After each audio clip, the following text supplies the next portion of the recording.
너 요새 무슨 일 있어?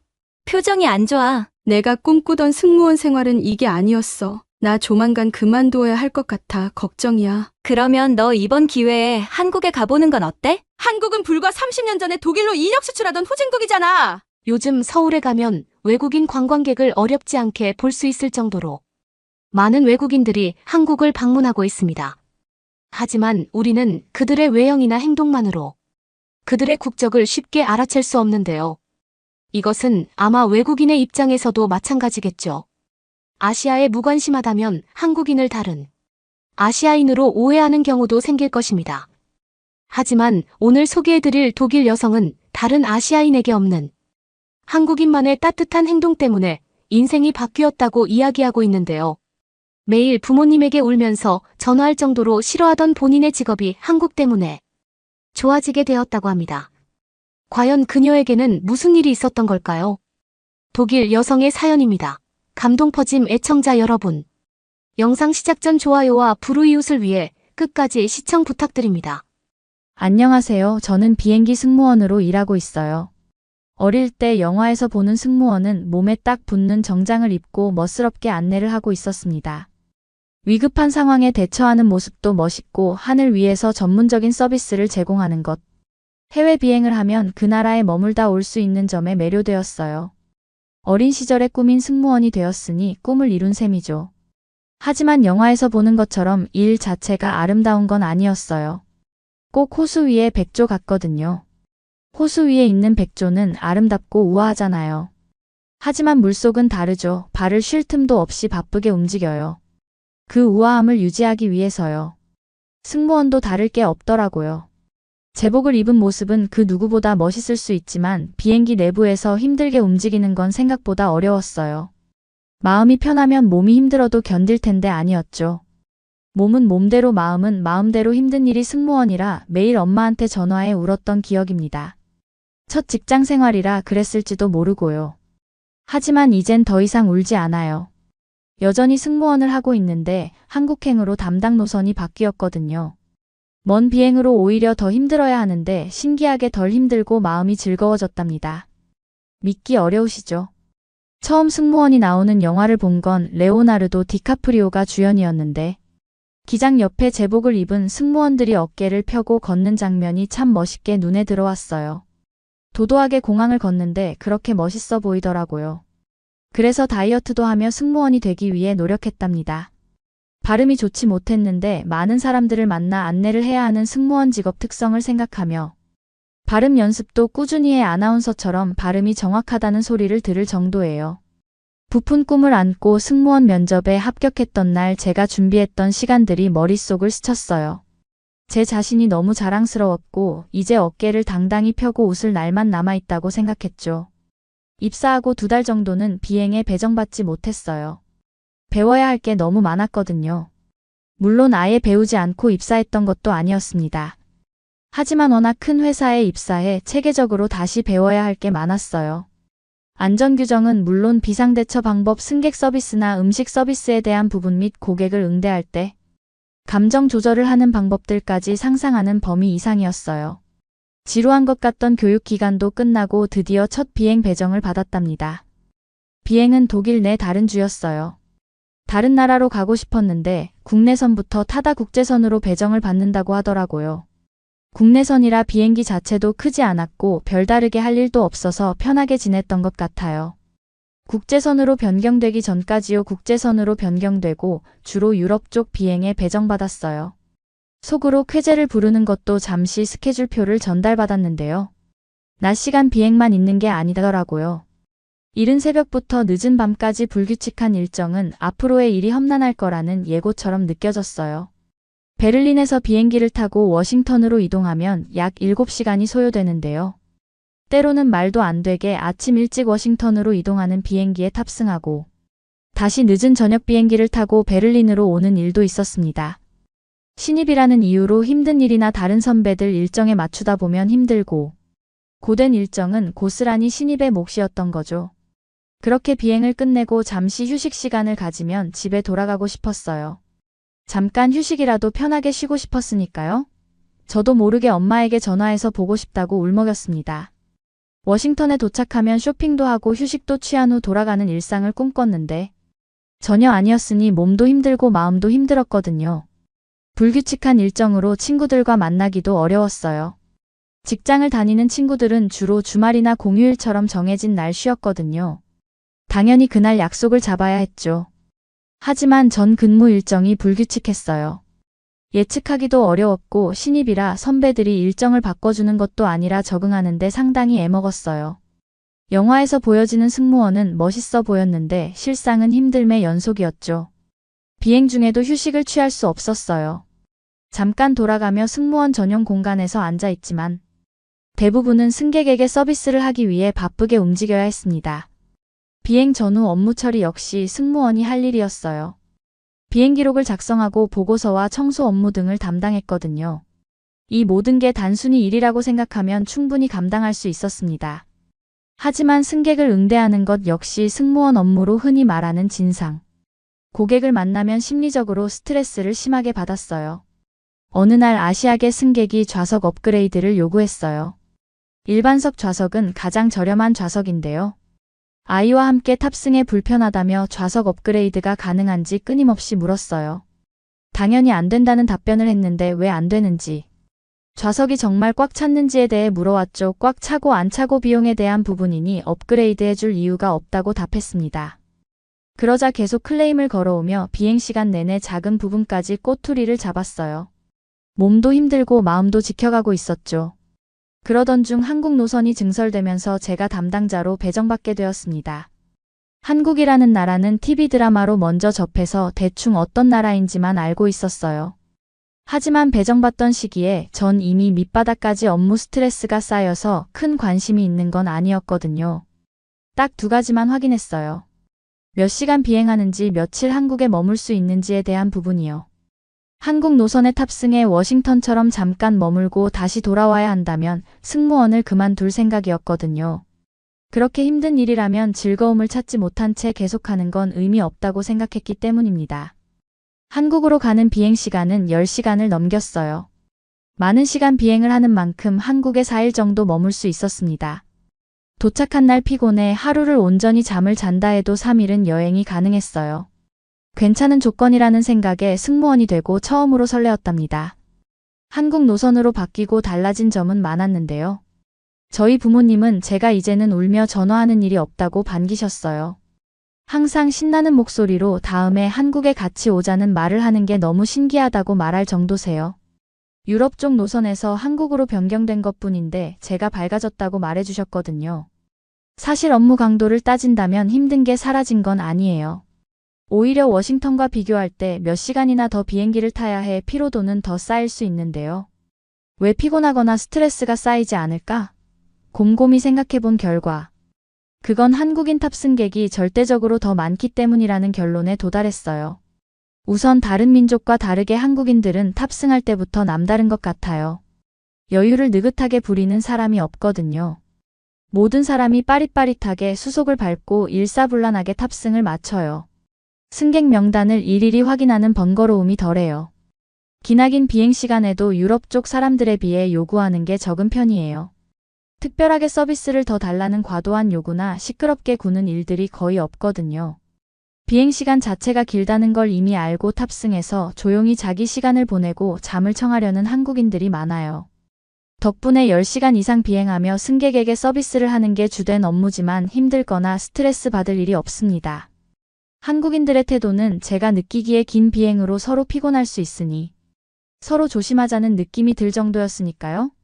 오히려 필요한 걸 요청하는 승객에게 더 친절하게 도움 주고 싶은 마음이 저절로 들더라고요.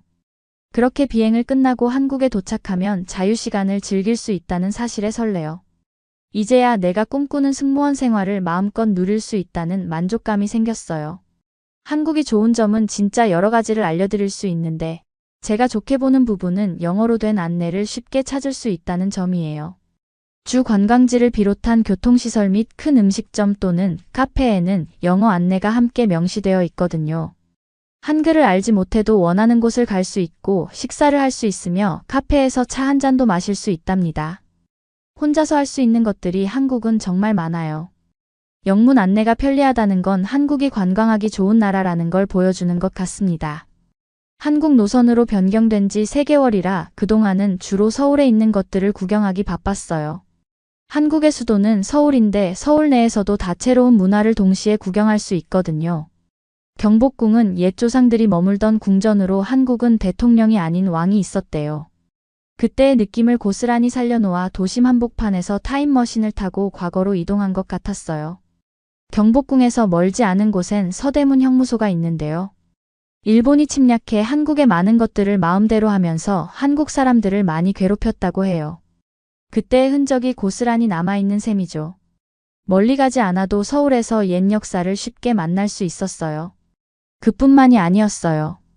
신기한 건 서울에서 주위를 둘러보면 산을 쉽게 볼 수 있다는 점이에요.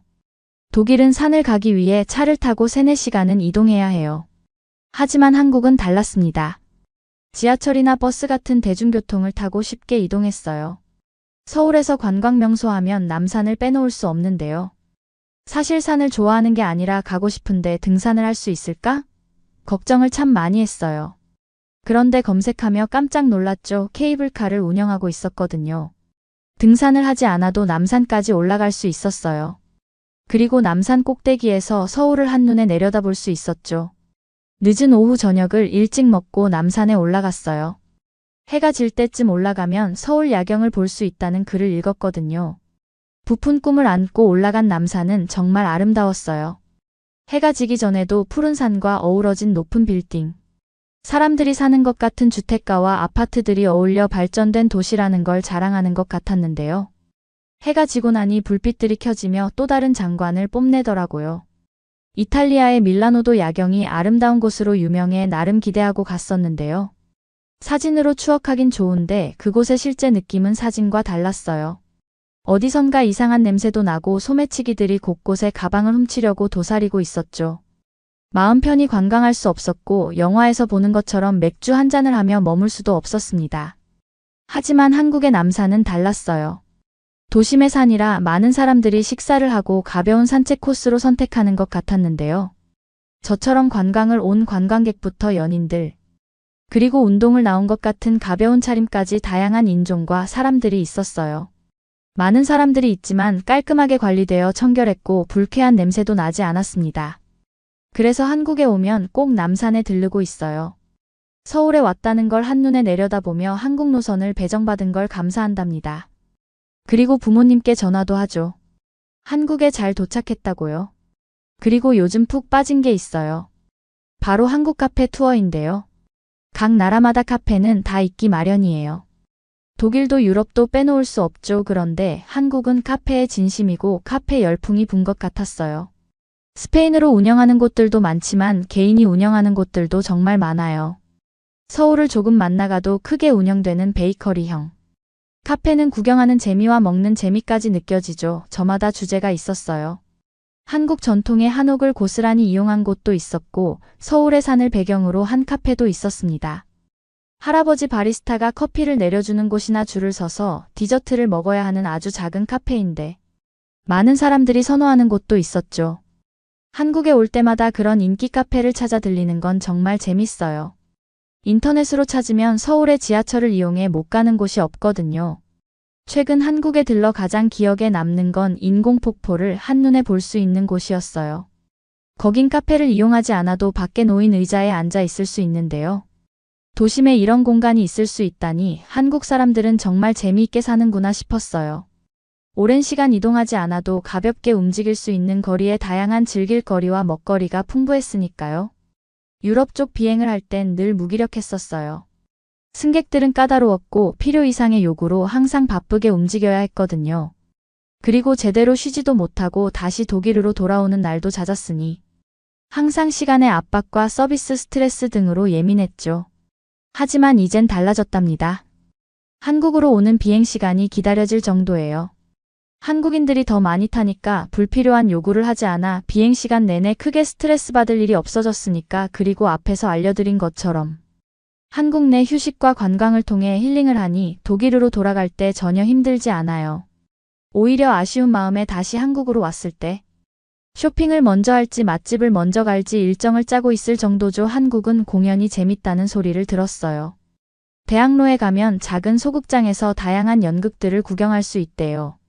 유럽에도 작은 소극장이 활성화된 나라들이 있었는데 한 번도 못 가봤거든요.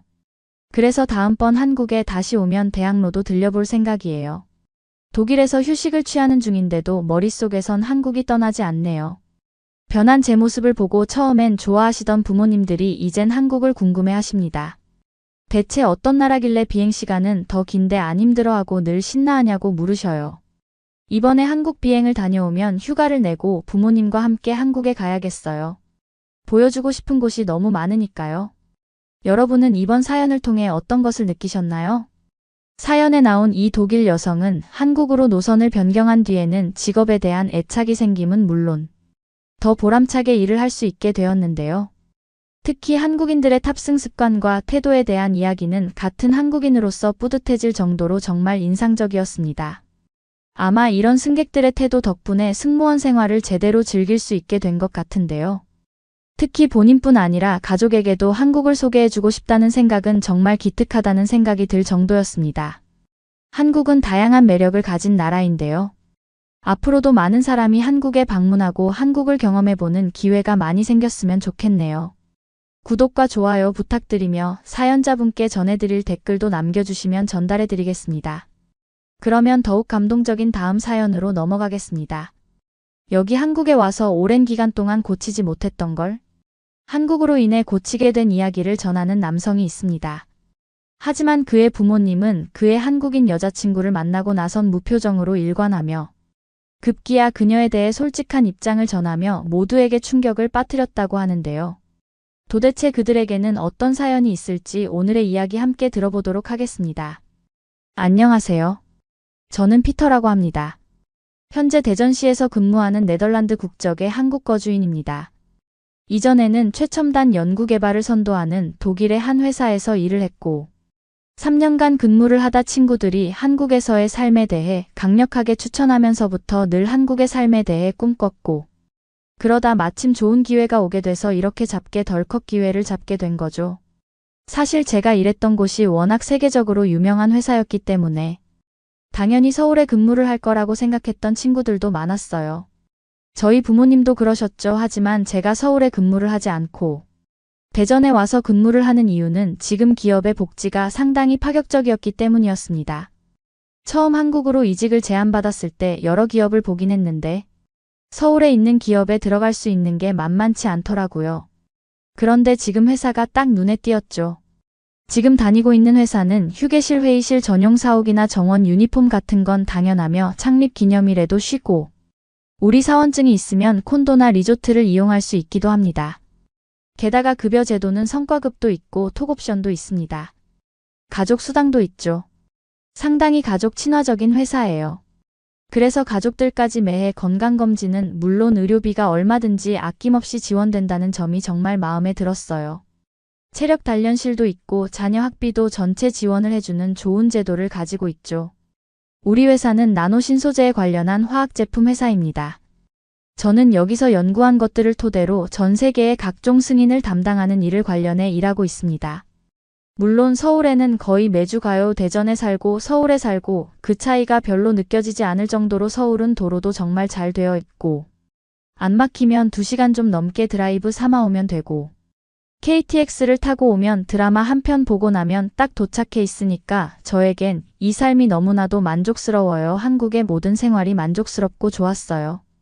그중 가장 좋았던 건 제가 사랑하는 여자를 만났기 때문이었습니다. 제가 매주 서울을 달려가는 이유도 다 그녀 때문이었죠. 그녀는 병원에서 일하는 원무가 직원이었는데 회사 지정 병원에 서류를 내러 가야 할 일이 있어서 갔던 날이었어요. 서울 압구정에 위치한 그 병원은 정말 너무 커서 아마 제 고향 친구들이 병원이라고 하면 놀랄 정도일 거예요. 네덜란드에는 대부분 그렇게 큰 건물은 없거든요. 병원이 한국처럼 화려하고 멋진 건축물의 모습을 가진 경우는 없다고 봐야지요. 아무튼 그 병원에서 저는 그녀와 운명 같은 첫 만남을 갖게 되었습니다. 저는 볼일을 끝내고 출출해서 로비에 있는 카페에서 간단한 빵과 커피 한 잔을 마셔야지 싶었어요. 바로 또 회사로 가봐야 해서 조금 다급한 마음이었죠. 딱 계산을 하려고 고른 제품과 손에 들고 있는 것들을 계산대에 내려놓는 순간 다른 손이 휙 하고 들어오는 걸 목격했습니다. 고개를 돌려보니 긴 생머리를 하나로 묶은 채 아주 아름다운 여성이 있었어요. 그녀와 제가 계산하는 타이밍이 겹쳐버린 거죠. 저는 깜짝 놀라 그녀에게 먼저 하시라고 내려놓은 제 소지품을 챙겨 뒤로 갔습니다.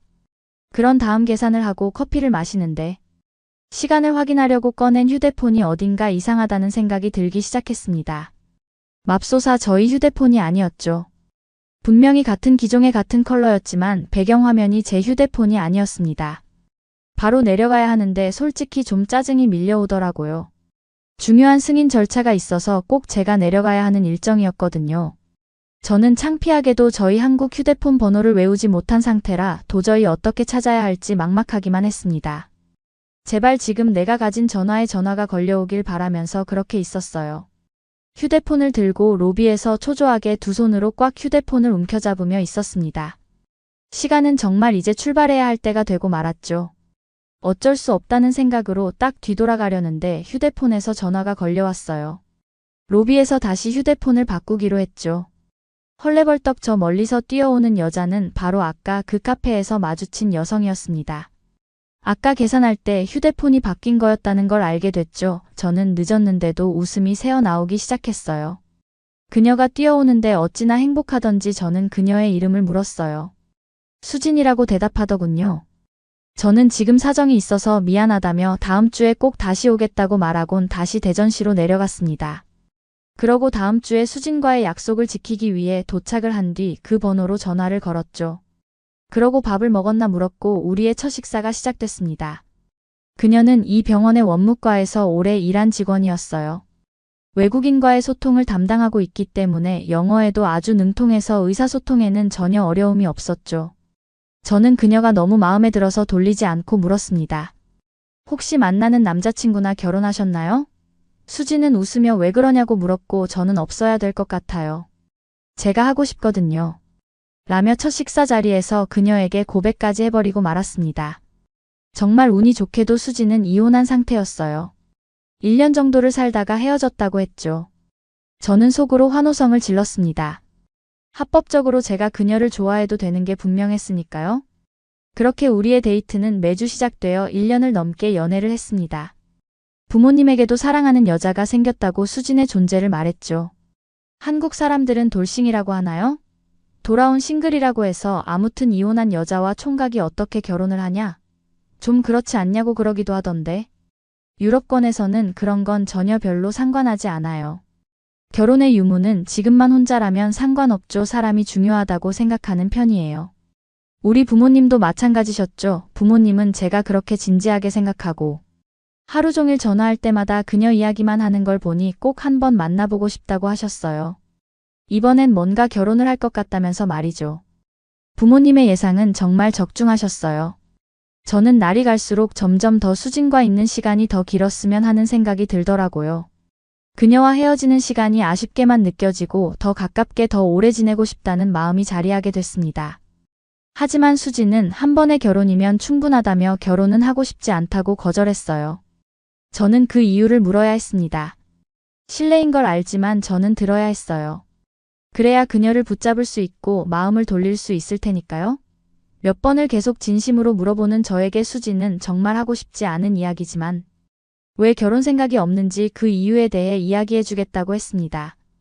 수진이 결혼을 하고 나서 시부모님을 처음 봤는데 정말 너무 다른 분들이었다며 종교도 달라서 수진의 종교를 다니지 말라며 심지어 믿지 못하게 했고 결혼을 하면 무조건 에셋은 낳아야 한다며 그녀를 마치 인형처럼 푸시했다고 했어요.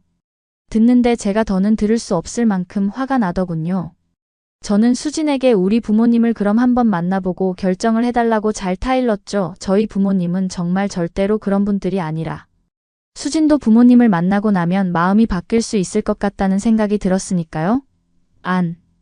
그래도 부모님을 한국에 오시라고 하려고 하고 있던 중이었어요. 그 이유는 저는 대학을 졸업하기도 전에 독일에 취업해 회사를 다니면서 제대로 부모님을 돌보거나 효도를 하지 못했고 가끔 돈을 붙이는 일이 전부였어요.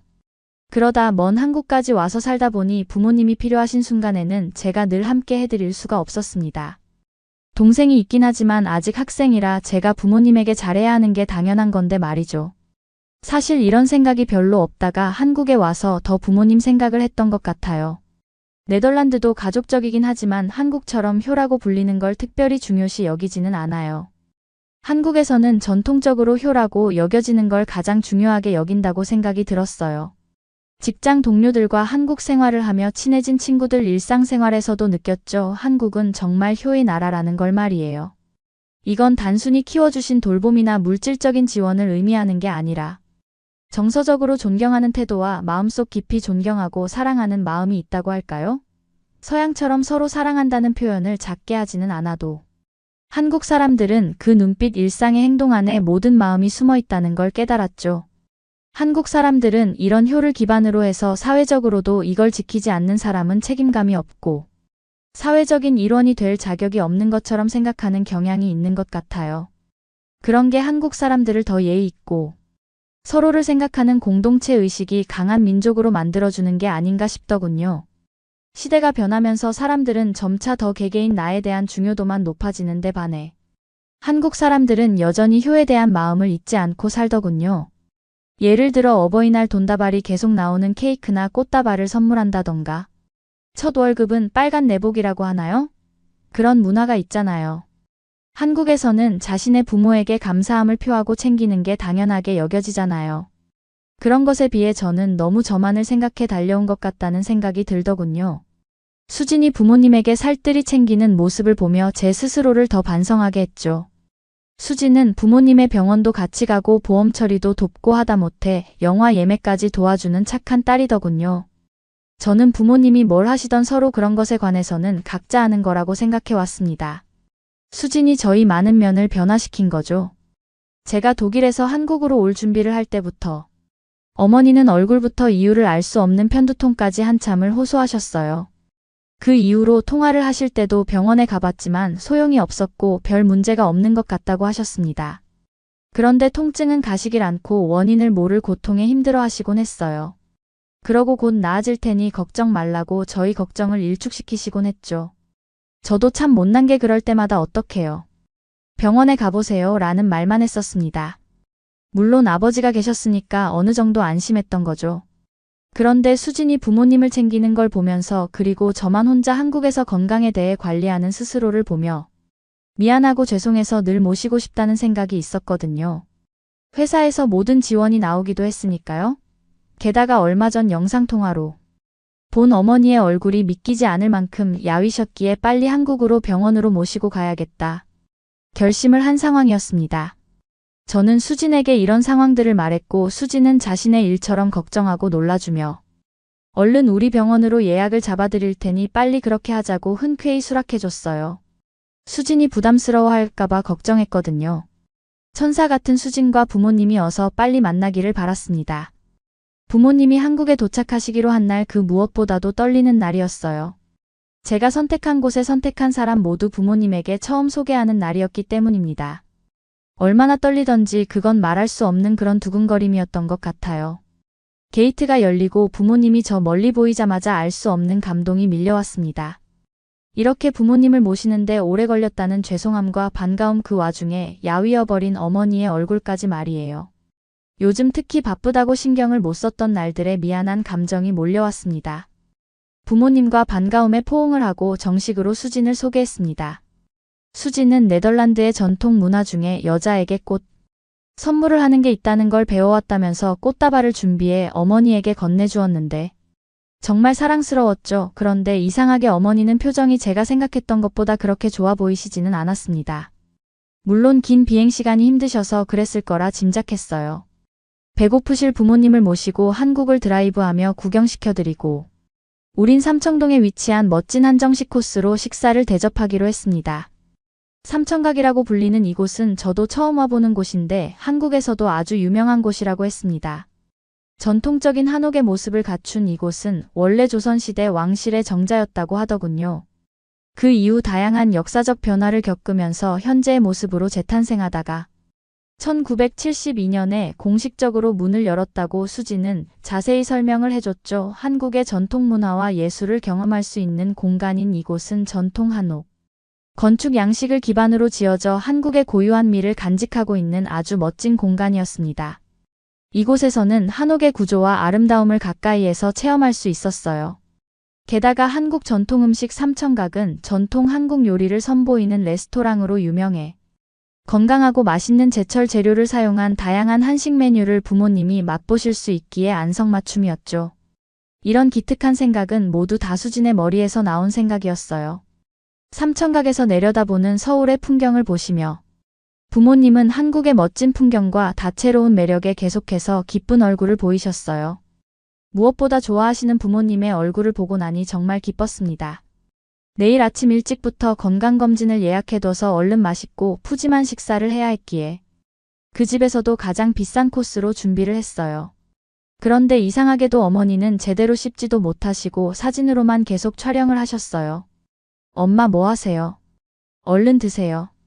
음식이 식으면 맛이 없다는 저에게 엄마는 턱 때문에 요즘 음식을 도통 씹을 수 없다는 이야기를 해오셨습니다. 그 이유 때문에 이렇게 몰라보게 야윈 얼굴이 되신 거라고 했죠. 저는 그래서 이번에 한국에서 머리부터 발끝까지 한 군데도 빠지지 말고 전체 검사를 받으시라고 말씀을 드렸죠. 끝나고 같이 남산을 보러 가자는 부모님의 의견에 수지는 이미 예정되어 있었던 치과 진료를 위해 가야 해서 내일 봐야 했는데요. 수지는 부모님에게 병원에 가봐야 해서 내일 봬요 라며 인사를 했고 저는 수진을 배웅하고 부모님과 서울 나들이를 이어갔죠. 그런데 이상하게도 부모님의 얼굴이 그 이후로부터 엄청 어두워지기 시작하셨어요. 남산에 가서도 내내 어두운 표정을 하셨고 호텔에 도착하셨을 때도 계속해서 기분이 안 좋으신 게 누가 봐도 티가 났죠. 그러면서 수진은 병원에 간 게 진짜야 라며 수진에 대해서만 자꾸 물으셨어요. 저는 우리 부모님이 설마 한국식으로 말하면 일명 시집살이 같은 걸 하시려고 그런다고 생각했어요. 이전에 수진이 시어른에 대한 트라우마가 어느 정도 있는지 알고 있었던 저는 이건 애초부터 반드시 잡고 가야 할 문제라는 다짐이 생겼습니다. 결국 제가 먼저 말을 꺼냈죠. 아빠, 엄마 수진에 대해 할 말 있으면 숨기지 말고 빨리 하세요. 부모님은 아니라고 말하셨지만 제 눈을 속이실 순 없죠. 저의 최근에 결국 부모님은 속내를 털어놓으셨습니다. 너 솔직하게 말해야 한다. 수진이 그 아이 어디 많이 아픈 애니? 저는 갑자기 그게 무슨 소리냐고 물었죠. 그러자 부모님이 하시는 말씀에 저는 웃음이 새어나왔습니다. 왜냐하면 네덜란드나 유럽에서는 한국처럼 감기 정도 걸리는 가벼운 질병 정도로 병원을 가는 경우는 많지 않거든요. 한국처럼 병원이 많지도 않고요. 게다가 수진이 엄마에게 선물한 꽃다발은 백송이었는데 사실 네덜란드에서는 꽃을 선물할 때는 홀수를 주는 것이 예의거든요. 짝수는 장례식이나 슬픈 자리 죽은 사람에게 준다고 여겨지죠. 어머니는 문화적인 차이에 처음엔 당황하셨다가 병원까지 간다고 하니 아들이 선택해서 처음 보여준 여자가 혹시나 상처를 주진 않을까? 하는 걱정이 떠올라 그랬다며 미안하다고 말씀하셨죠. 저희는 그제야 오해를 풀며 한국에 대해 설명을 해드릴 수 있었죠. 생각해보니 충분히 그러실 수 있을 것 같았어요. 네덜란드의 꽃 선물이나 한국에서의 병원을 가는 문화 같은 것들도 결국 직접 살아보고 나서야 알 수 있는 것들이잖아요. 그거 아세요? 한국은 정말 골목마다 병원이 있잖아요. 한국 사람들에게는 익숙한 모습이시겠죠. 하지만 저에게는 결코 익숙한 모습이 아닙니다. 서울 시내에는 정말 조금만 둘러보면 어떤 병원이든 거리마다 하나씩은 존재하는 것 같아요. 약국도 마찬가지죠. 편의점도요. 한국 사람들은 그게 얼마나 편한지 잘 모르는 것 같아요. 이건 정말 전 세계에서 오직 한국만 그럴 거거든요. 아무튼 우리나라나 유럽권에서는 겉으로 봤을 때 딱 봐도 아파 보이는 사람. 아니면 병원에 잘 가지 않는 편인데 부모님은 좀 걱정이 되셨나 봐요. 저는 그건 오해라고 한국 병원 시스템에 대해 설명드리기 시작했죠. 부모님은 결코 믿을 수 없다고 하셨어요. 그도 그럴 수밖에 없는 게 네덜란드는 사설병원은 아주 적고 거의 공공의료시설을 주로 이용합니다. 국립건강기금을 통한 공공의료보험 시스템을 통해 제공받지 않으면 상당히 비싼 금액을 줘야 하거든요. 물론 저걸 쓰더라도 한국에 비해서는 턱없이 비싼 비용이 들긴 하지만요. 네덜란드의 시스템은 미국에 비해서는 아주 잘 되어 있지만 예약을 하고 한번 의사를 만나기도 어려운 문제에 직면할 수밖에 없습니다. 의사 한 명당 보는 환자의 수가 한국에 비해 현저하게 적거든요. 뭐 이런 문제로 현재 한국에서 의사 정원에 대한 문제가 발생하고 있다고 생각하는데 저는 결국 한국이 더 좋은 시스템을 구축할 거라고 봅니다. 네덜란드, 독일, 한국에서 모두 생활을 해본 저로서는 한국이 전 세계에서 최고인 의료 기술이자 서비스 시스템을 구축하고 있다고 확신하거든요. 한국은 사설 병원만 3,000개가 넘는 걸로 알고 있어요. 네덜란드에 비하면 일반적으로 의료 서비스를 이용하는 환자들이 왜 낮은 서비스를 받게 되는지 알 수밖에 없는 구조입니다. 경쟁이 심하다 보니 한국은 병원 서비스도 아주 친절하고 편리하죠. 모든 경제 시장은 공급과 수요에 따라 결정되는 만큼 네덜란드는 한국을 따라가려면 아직 한참 멀었다고 보면 됩니다. 저도 처음 왔을 때 이런 점이 적응하기 힘들기도 했어요.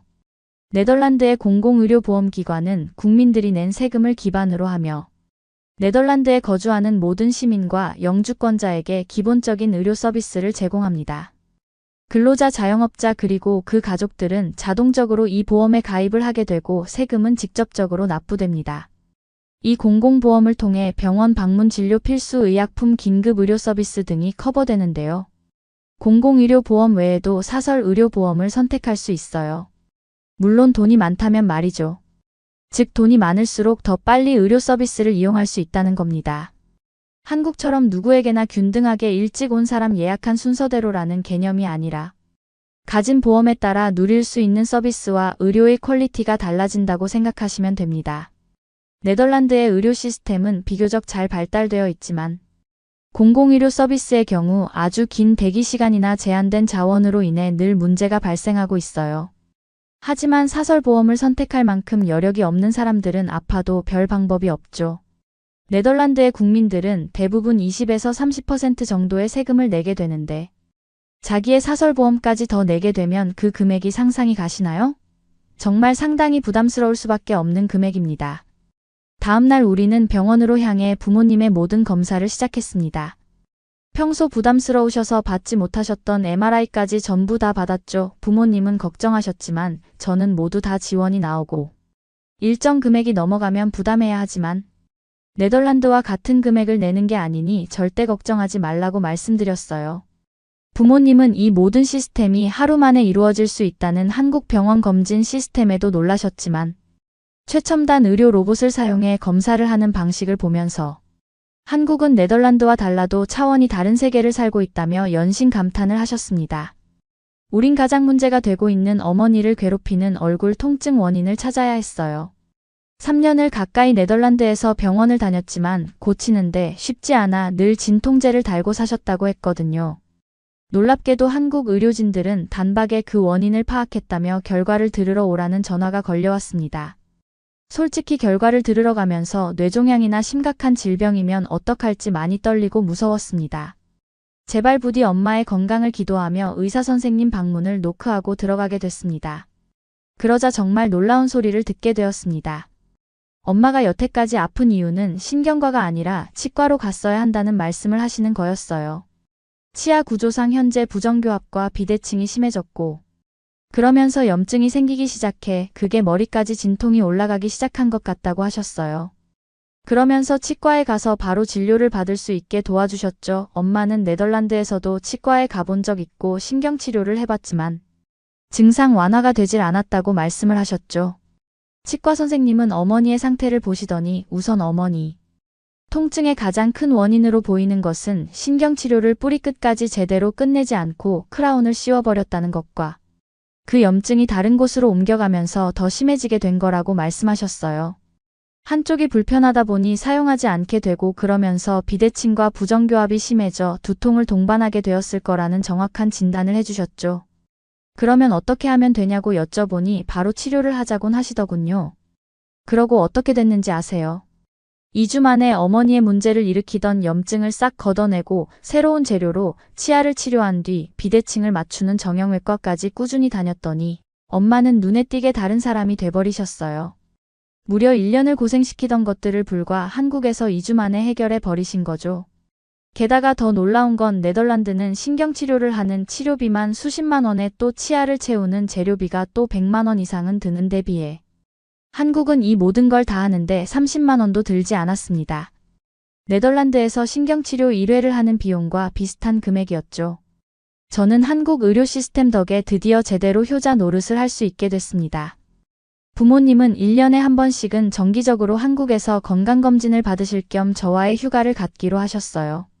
그리고 저와 수지는 얼마 후면 혼인신고를 하기로 약속했죠. 저는 한국에 와서 이렇게 얻은 것들만 있네요. 한국 사람들은 일상에 녹아 있어서 잘 모르고 사는 게 참 많은 것 같아요. 자신들이 얼마나 가족들을 챙기는 사람들인지, 그게 얼마나 다른 사람들에게 좋은 자극을 주는지 그런 것들 말이에요.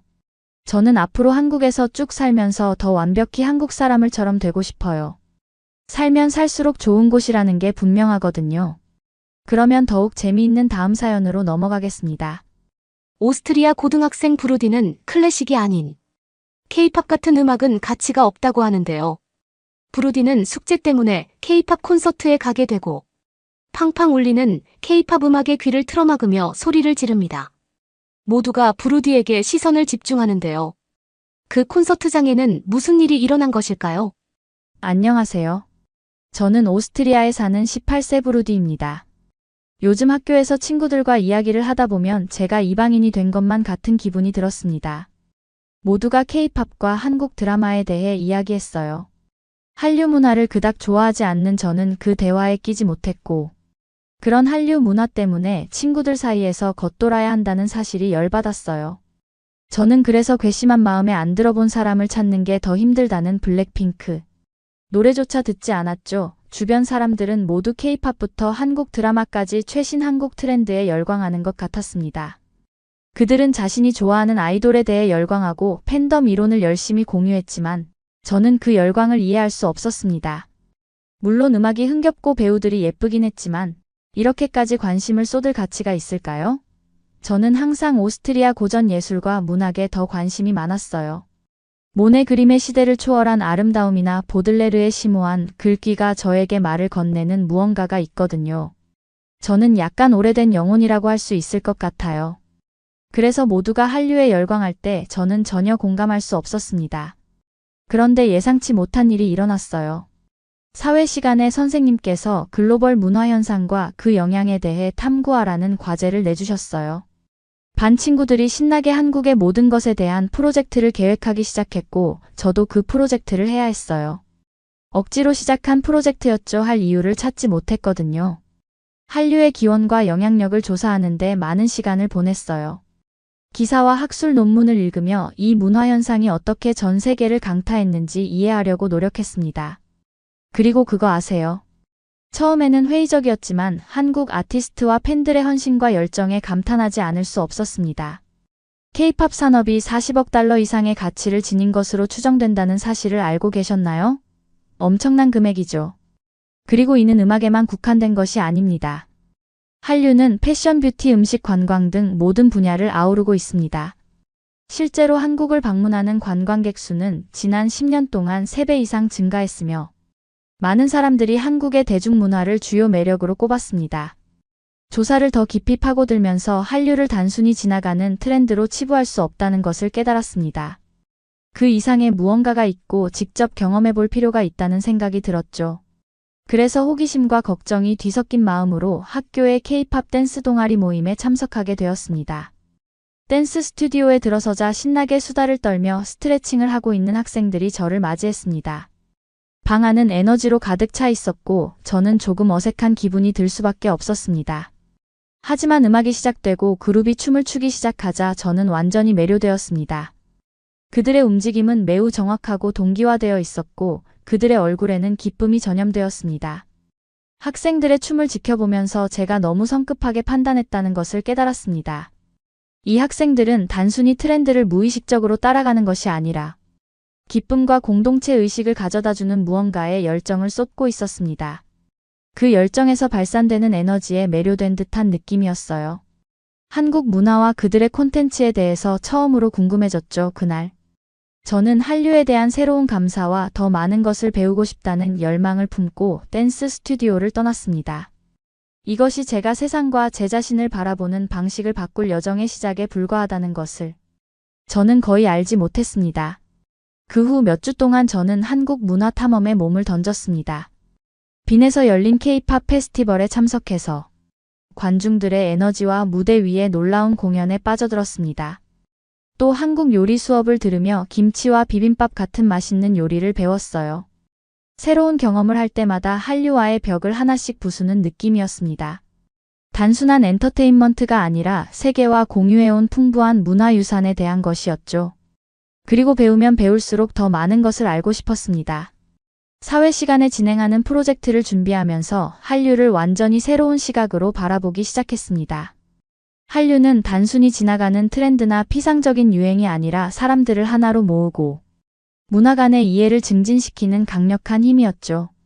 그 순간 저도 그 일부가 되고 싶다는 생각이 들었습니다. 제가 그랬던 것처럼 다른 사람들에게도 한국 문화의 아름다움과 깊이를 알리고 싶었습니다. 오스트리아 친구들과 한류의 활기찬 세계를 잇는 다리가 되고 싶었습니다. 그래서 결심을 했습니다. 학교에서 한국 문화의 날을 열기로 했죠. K-팝과 전통무용부터 음식과 패션까지 제가 사랑했던 한국 문화의 모든 요소를 한자리에 모을 생각이었죠. 반 친구들에게 한류에는 상상했던 것보다 훨씬 더 많은 것이 있다는 것을 보여주고 싶었습니다. 쉽지 않은 일이었지만 저는 결심했습니다. 새로운 목표 의식이 생겼고 한국 학우들과 친구들의 지지가 있다는 것을 알았기 때문이죠. 우리는 함께 놀라운 무언가를 만들어낼 수 있을 거라고 생각했습니다. 제 앞에 놓인 도전과 기회를 바라보면서 저는 흥분과 기대감을 느끼지 않을 수 없었습니다. 회의론자로 이 여정을 시작했던 저는 이제 한류의 힘을 진정으로 믿게 되었습니다. 그리고 누가 알겠습니까? 언젠가 한국을 방문해 한류의 마력을 직접 체험할 수 있는 기회가 올지도 모르죠. 하지만 지금은 문화체험을 계획해야 하고 배우고 성장해야 할 것이 많으니까요. K-팝 동아리 모임을 위해 댄스 스튜디오에 들어서자 설렘과 긴장이 뒤섞인 기분이 들었습니다. 인기 K-팝 노래의 경쾌한 비트가 실내를 가득 채우고 동호회 회원들이 서로 완벽한 호흡을 맞추며 움직이는 모습을 경외감으로 바라보았습니다. 그들의 에너지는 전염성이 강해서 저도 모르게 리듬에 맞춰 발을 두드리고 있었습니다. 음악이 끝나자 다른 관중들과 함께 박수를 치고 있는 제 자신을 발견하고 깜짝 놀랐어요. 저는 그렇게 순간에 휩쓸린 적이 없었는데 공연의 무언가가 제 시선을 사로잡고 놓아주지 않았어요. 더 자세히 알고 싶어 동아리 회원 중 한 명인 윤서라는 친근한 외모의 소녀에게 다가갔습니다. 그녀는 K-팝에 대한 사랑과 댄스클럽에서 느낀 공동체 의식에 대해 기꺼이 이야기해 주었습니다. 어떤 사람들에게는 화려한 뮤직비디오와 귀여운 아이돌이 전부인 것처럼 보일 수도 있다는 걸 알아라고 그녀는 웃으며 말했습니다. 하지만 K-팝은 그 이상이에요. 아티스트들의 노력과 헌신 음악과 안무가 어우러져 놀라운 무언가를 만들어내는 방식. 그리고 아이돌과 팬들 사이의 끈끈한 유대감이 너무 좋거든. 윤서의 이야기를 듣다 보니 무슨 말인지 이해가 되기 시작했습니다.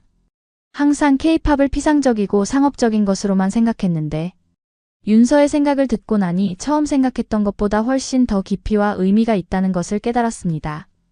윤서와의 대화 이후 빈에서 열리고 있던 K-팝 페스티벌에 참석하기로 결심했습니다. 흥분한 팬들 사이를 걷는 동안 공기 속에서 에너지와 기대감을 느낄 수밖에 없었습니다. 주변 사람들은 모두 밝은 색상의 옷을 입고 야광봉을 흔들고 있었고 분위기는 열정적이었습니다. 첫 번째 그룹이 무대에 올랐을 때 저는 그들의 공연에 깜짝 놀랐습니다. 정교한 안무, 파워풀한 보컬, 멋진 비주얼이 모두 어우러져 잊을 수 없는 경험을 선사했습니다. 저는 다른 관객들과 함께 환호하고 노래를 따라 부르며 이전에는 경험하지 못했던 연결감과 기쁨을 느꼈습니다. 페스티벌이 진행되면서 더 많은 팬들과 이야기를 나누고 그들의 K-팝에 대한 경험에 대해 배울 수 있는 기회도 가졌습니다. 10대부터 할아버지 할머니까지 다양한 계층의 사람들을 만났는데 모두 음악과 그 주변 문화에 대한 사랑으로 하나가 되어 있었습니다. 특히 한 팬이 제 눈에 띄었습니다. 50대로 보이는 나이든 여성으로 페스티벌에 참석하기 위해 오스트리아 남부에서 먼 길을 달려왔다고 합니다. K-팝의 매력에 대해 물었더니 미소를 지으며 에너지와 열정 그리고 사람들을 하나로 모으는 방식 때문이에요. 가사를 다 알아듣지는 못해도 음악에서 감동을 느낄 수 있고 그게 중요한 것 같아요. 라고 말했습니다. 그날 밤 페스티벌을 떠날 때까지 그녀의 말이 계속 머릿속에 맴돌았습니다. 저는 항상 음악을 개인적이고 개인적인 것이라고 생각했는데 K-팝은 음악이 그 이상일 수 있다는 것을 보여주었습니다. 음악은 다른 사람들과 소통하고 기쁨과 흥분을 나누고 고립감을 느낄 수 있는 세상에서 소속감을 찾을 수 있는 방법이 될 수 있는 것 같았습니다. 그 후 몇 주 동안 저는 한국 문화의 다양한 측면을 계속 탐구했습니다. 요리 수업을 들으며 김치와 비빔밥 같은 전통 요리를 만드는 법을 배웠어요. 음악과 춤이 사람들을 하나로 모으는 것처럼 음식도 사람들을 하나로 모을 수 있다는 사실에 감탄했습니다. 반 친구들과 함께 김이 모락모락 나는 밥과 야채를 먹으며 웃고 떠들면서 식사를 나누다 보니 이전에는 경험하지 못했던 따뜻함과 공동체 의식을 느낄 수 있었습니다. 또한 태권도 시범을 관람할 기회가 있었는데 수련생들이 우아하고 힘차게 움직이는 모습을 경외심에 찬 눈으로 지켜보았습니다. 그들의 훈련과 헌신에 깊은 인상을 받았고 태권도 예술과 K-팝 예술의 유사점을 발견할 수 있었습니다. 둘 다 수년간의 훈련과 연습이 필요했고 정말 놀라운 수준의 정확성과 기술을 요구했습니다. 하지만 가장 인상 깊었던 경험은 아마도 한국 전통 의상을 현대적으로 재해석한 패션 전시회를 관람한 것이었습니다. 전시회를 둘러보면서 디자이너들이 전통적 요소와 현대적 스타일을 조화시켜 아름답고 의미 있는 작품을 만들어내는 모습에 감탄했습니다. 저는 항상 패션을 경박하고 피상적인 것으로 생각했는데 디자이너들이 자신의 문화적 정체성과 유산을 표현하는 수단으로 옷을 사용하는 방식을 보면서 패션이 그 이상일 수 있다는 것을 깨달았습니다. 과거와 연결되는 동시에 미래를 바라보는 이야기를 전달할 수 있는 방법이었죠. 그날 전시회를 떠나면서 저는 흥분과 가능성을 느꼈습니다. 회의적인 시각으로 이 여정을 시작했지만 이제는 한류를 완전히 새로운 시각으로 바라보기 시작했습니다. 단순한 엔터테인먼트나 트렌드가 아니라 사람들을 하나로 모으고 서로 다른 커뮤니티 간의 이해를 증진시키는 힘을 가진 깊고 의미 있는 문화 교류였죠. 숙제를 위한 조사였지만 어느새 저는 정말로 한류 문화라는 것을 즐기고 있었습니다. 그 문화 교류의 힘을 맛본 것일지도 모르겠습니다. 저는 그 교류의 일부가 되어 다른 사람들에게도 제가 느꼈던 것처럼 한국 문화의 아름다움과 풍요로움을 전하고 싶다는 생각을 했습니다. 그래서 새로운 목적의식과 결심으로 학교에서 한국 문화의 날을 기획하기 시작했고 새롭게 깨달은 감동을 반 친구들과 더 많은 사람들과 나누고 싶다는 열망을 품게 되었습니다. 도전이 되겠지만 그만한 가치가 있을 거라고 생각했습니다. 한류가 저에게 가르쳐준 한 가지가 있다면 세상에는 제가 상상했던 것보다 훨씬 더 많은 것이 있다는 것. 그리고 새로운 경험과 관점에 자신을 개방함으로써 제가 생각하지 못했던 방식으로 성장하고 배울 수 있다는 것이었으니까요. 다음 날 학교에서 저는 반 친구들과 한국 문화의 날에 대한 아이디어를 공유할 생각에 들떠 있었습니다. 점심시간에 저는 윤서와 K-팝 댄스 동아리를 통해 친해진 다른 한국 유학생 몇 명에게 다가갔습니다.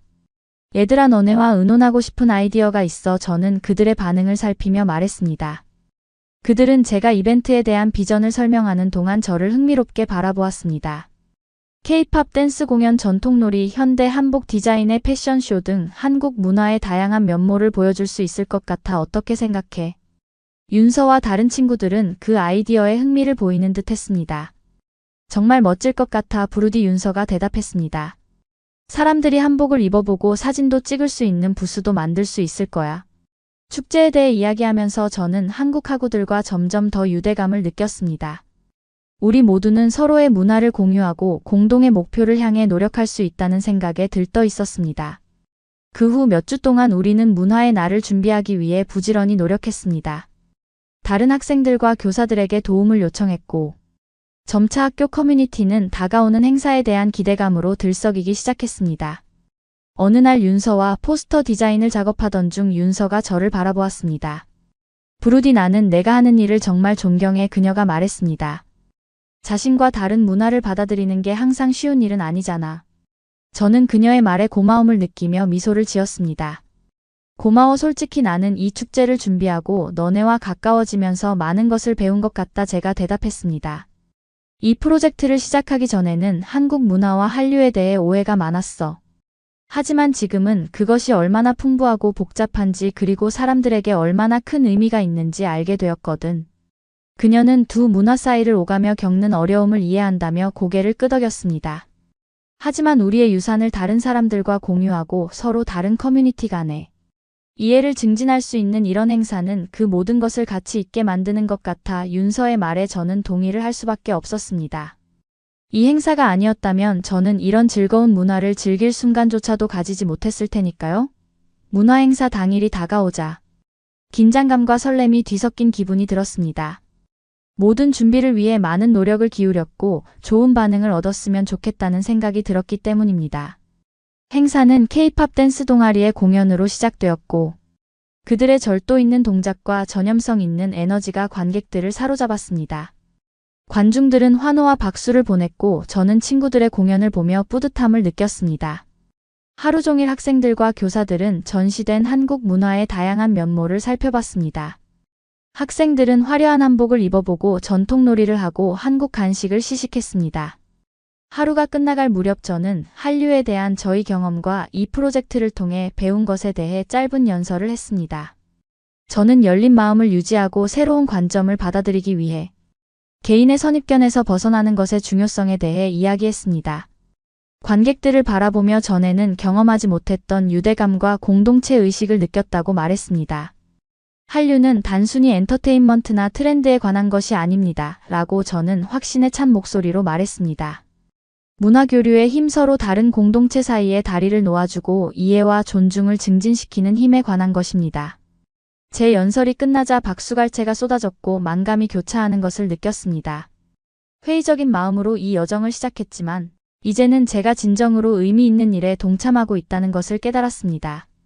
문화가 있는 날 이후 몇 주 동안 저는 계속해서 한국 문화를 탐구하고 어학 수업을 들으며 다음 여름에 한국 여행을 계획했습니다.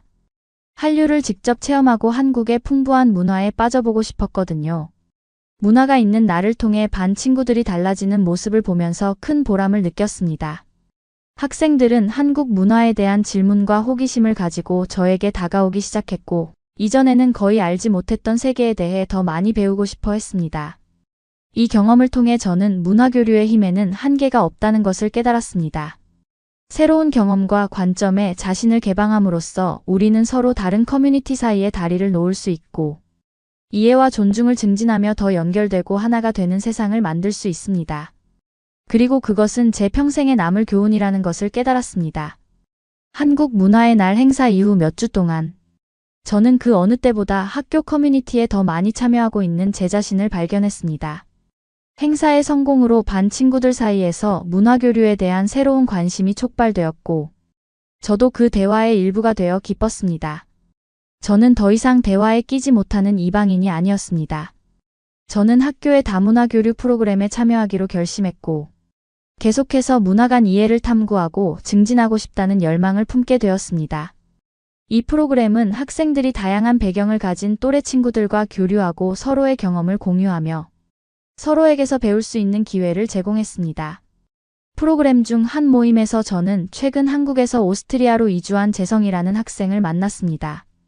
우리는 한류에 대한 공통된 관심과 문화를 이어주는 한류의 잠재력을 통해 유대감을 형성했습니다. 재성이는 한국 문화가 전 세계 사람들에게 영향을 주고 있다는 사실이 놀라워라고 말하며 눈을 반짝이며 열정을 드러냈습니다. 언어와 문화적 맥락은 다르더라도 인간의 보편적인 경험과 감정에 공감하기 때문이겠지. 그의 말이 가슴에 와 닿았고, 바로 이것이 한류의 성공 비결이라는 것을 깨달았습니다. 단순히 귀에 쏙쏙 들어오는 음악이나 멋진 비주얼이 아니라 더 깊고 근본적인 수준에서 사람들을 연결하는 방식이었죠. 저는 한국과 그 나라의 문화를 정말 좋아하게 되었고, 그곳에서 나아가 한국과 한국 사람들에 대해 더 깊이 이해하기로 결심했습니다. 그리고 한국어 수업도 듣기 시작했죠. 낯선 소리와 문법 구조의 어려움을 겪으면서 많은 이민자와 교환학생들이 새로운 문화에 적응할 때 겪는 어려움에 대해 새롭게 인식하게 되었어요. 그 어려움 속에서도 한국어와 한국 문화에 점점 더 빠져드는 제 자신을 발견했습니다. 한국 드라마와 예능 프로그램을 시청하며 조금씩 한국 사회에 대해 알아가는 제 자신이 신기했습니다. 지식과 이해도가 높아지면서 다른 사람들과 공유하고 싶은 마음도 커졌습니다. 저는 한류와 한국 문화에 대한 제 경험에 대해 글을 쓰는 블로그를 시작했고, 점점 더 많은 관심 독자들과 저희 통찰과 관찰을 공유했습니다. 블로그를 통해 문화교류에 대한 저의 열정을 공유하는 전 세계 사람들과 소통할 수 있었습니다. 제 여정에서 영감을 받아 다른 문화에 대한 탐험을 시작했다는 독자들의 메시지를 받았고, 제가 변화를 만들어가고 있다는 자부심과 목적의식을 느꼈습니다. 그해 여름 드디어 한국을 방문할 기회가 생겼습니다. 비행기에서 내려 북적이는 서울의 거리에 들어서자 전에는 경험하지 못했던 설렘과 경이로움을 느꼈습니다. 그 후 몇 주 동안 저는 유적지를 방문하고 새로운 음식을 맛보고 현지인들과 교류하며 한국 문화에 푹 빠져들었습니다. K-팝 콘서트와 팬미팅에 참석하여 팬들과 아티스트 모두의 열정과 헌신에 감탄했습니다. 하지만 이번 여행에서 가장 기억에 남는 순간은 서울 외곽의 작은 전통 한옥마을을 방문했을 때였습니다. 좁은 골목길을 걸으며 정교한 건축물과 현대적인 건물이 조화롭게 어우러진 분위기에 감탄하면서 과거와 현재가 모두 연결되어 있다는 느낌을 받았습니다. 그 조용한 사색의 순간 저는 한류의 진정한 힘을 깨달았습니다. 엔터테인먼트 산업의 화려함만이 아니라 문화와 세대 간의 간극을 좁히고 사람들을 하나로 모으는 방식이 바로 그것이었죠. 오스트리아로 돌아갈 때 저는 그 깨달음을 가지고 돌아갔습니다. 한류와 함께한 여정이 저를 전혀 예상하지 못했던 방식으로 변화시켰고 새로운 관점과 가능성에 눈을 뜨게 했다는 것을 알았습니다. 그리고 처음의 회의감부터 깊은 감사와 이해에 이르기까지 저희 여정을 되돌아보면서 저는 제가 정말 특별한 무언가의 일부였다는 것을 알았습니다. 한류는 문화교류가 일방적인 것이 아니라 관련된 모든 사람을 풍요롭게 하는 과정이라는 것을 가르쳐 주었습니다. 새로운 경험과 관점의 마음을 열면 다양성이 존중되고 이해가 증진되는 더 연결되고 서로 배려하는 세상을 만들 수 있다는 것을 보여줬습니다. 그리고 그것은 제가 앞으로 어떤 여정을 떠나든 자랑스럽게 이어갈 수 있는 유산이라는 것을 알았습니다. 여러분은 어떻게 보셨나요? 응원과 격려의 한마디씩을 댓글로 남겨주시기 바랍니다. 사연자분들에게 전달해드리겠습니다. 실제 사연 제보를 받고 있습니다. 채택되신 분께는 작은 선물도 보내드리고 있습니다. 저희의 사연이 여러분의 하루에 작은 힘이 될 수 있었으면 좋겠습니다. 감동적인 사연을 주변 분들과 이야기 나눠보세요. 더욱더 좋은 영상으로 다시 찾아뵙겠습니다.